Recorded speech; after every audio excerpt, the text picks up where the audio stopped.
Now the black-breasted buzzard, they're a bird that's going to be outside actively searching for their prey.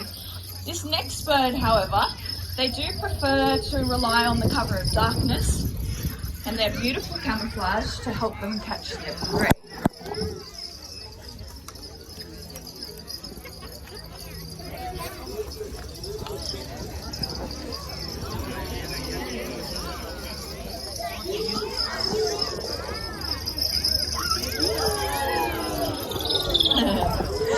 Ever get that feeling that you're being watched?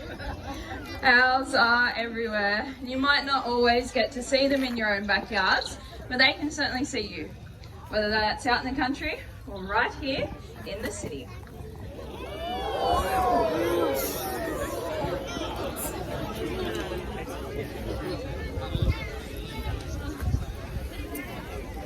Ready?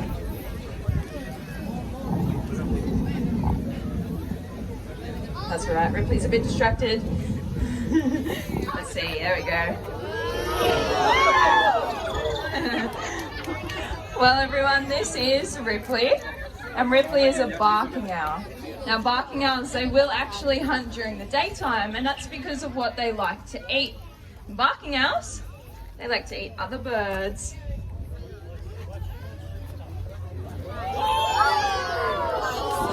By using their powerful feet. A bird like Ripley, they can